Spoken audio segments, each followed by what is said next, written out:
penghijauan lahan. Nah, pemilu waktu itu ditopang oleh sistem partai yang sangat banyak. Ratusan partai muncul yang ikut 48 partai. Bayangkan gitu ya. Nah, mereka belum sampai pada satu keputusan partai politik itu adalah pilar. Partai politik adalah demokrasi. Pilar penting demokrasi. Partai politik adalah aset negara. Seharusnya seperti itu. Maka bukan banyaknya yang diharapkan, tapi kualitas dan profesionalitasnya dalam memberikan katakan kontribusi pada negara bangsa ini. Jadi partai ini bukan gerombolan. Partai ini adalah itu satu organisasi politik yang betul-betul dimaksudkan untuk menjembatani aspirasi kepentingan masyarakat, kan itu melalui tentu kader-kader yang oke, yang duduk sebagai DPR RI, DPRD, provinsi, kabupaten, terus dan selanjutnya, dan bahkan gitu ya politisi ini duduk sebagai eksekutif, mengeksekusi, kan gitu, duduk sebagai yudikatif, kan gitu, dan komite dan lembaga banyak hal. Nah ini yang tidak terjadi, miss di situ. Pembangunan partai politik sejak tahun 99, hitungannya itulah, tidak perlu 98, sampai 2022 kita tidak melihat satu katakan suguhan dari partai-partai politik itu mampu berhasil gitu ya melakukan kaderisasi, promosi kader yang based on berdasarkan merit system. Partai politik menghasilkan kader yang nanti akan masuk ke dalam parlemen, yang itu menjadi salah satu solusi dalam pembangunan nasional. Iya, karena dia ini adalah calon-calon pemimpin. Semua kader-kader yang ada di partai-partai ini, mereka itu notabene calon-calon pemimpin di 3 cabang kekuasaan, kan itu. Artinya bahwa kegagalan itu bermula dari ketidakmampuan partai politik dalam melakukan rekrutmen kaderisasi yang rekrutmennya itu harusnya merit system. Merit system itu bukan karena dia kolotisme, nepotisme, bukan karena kekerabatan, bukan.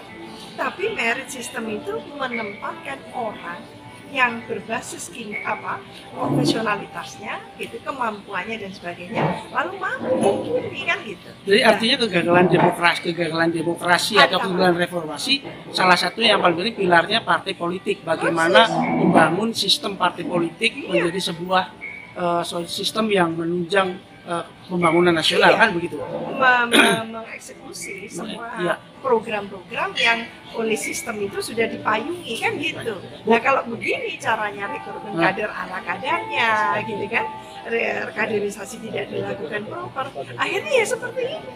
Bu, ini kan nanti berhubungan, nanti kalau lanjut berhubungan dengan proporsional terbuka dan tertutup yang katanya kalau proporsional tertutup itu mampu menciptakan kader-kader berkualitas. Tapi itu nanti, saya hanya bertanya begini, Bu. Ketika partai politik itu dibentuk dan dibangun sebagai bagian dari manifestasi kepercayaan masyarakat kepada rakyat dalam sistem demokrasi itu, persoalannya adalah begini.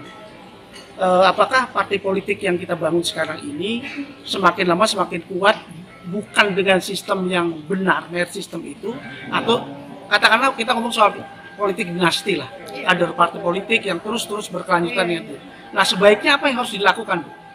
Kan saya tadi sudah sampaikan dalam seminar tadi itu bahwa Indonesia sangat amat mendesak membutuhkan perbaikan kualitas hukum, penegakan hukum dunia, karena ujung-ujungnya nanti penegakan keadilan. Jadi kalau hukum tidak diperbaiki, tidak direformasi, tidak secara berkomitmen tinggi dilakukan, maka semua reformasi yang kita lakukan batal demi tidak ada landasannya. Contoh, ya. Kalau sekarang semua tahapan pemilu serentak kita tahapi dengan ala kadarnya, tidak ada keterikatan kita pada hukum bahwa ini tidak boleh, itu boleh, kan gitu ya. Ada keterikatan etika kita, etika itu di atas hukum. Maka pemilunya lihat aja silang sengkala, terjadilah pemilu yang syarat dengan konflik, dan itu contoh. Karena kita menegasikan, kita menafikan semua kualitas hukum kita. Nah, harusnya diciptakan keterikatan warga masyarakat, elit aktor tadi. Dalam waktu 1 tahun ini, Bu, dalam waktu 1 tahun menuju 2024 masih mampu nggak? Nggak ngejar. Nggak ngejar?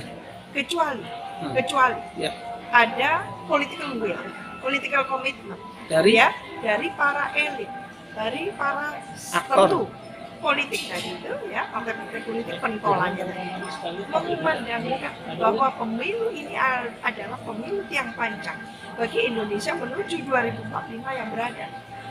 Indonesia yang penuh peradaban. Jadi Kofadis Bu, 2024 berjaya atau tidak, atau mati, atau Makanya chaos? demokrasi kita akan mati semati-matinya karena tidak ditopang oleh partai politik melalui pemimpin-pemimpin politiknya, gitu ya, fungsionaris partainya, karena tidak berkomitmen. Maka wassalam dengan demokrasi kita. Karena pokoknya menang, Pokoknya menang. pokoknya berkuasa. Tidak penting semua kualitas tadi, SOP-nya saja, prosedurnya saja. Maka itu yang menjadikan kita sangat setback menjalani. Baik, terima kasih Ibu.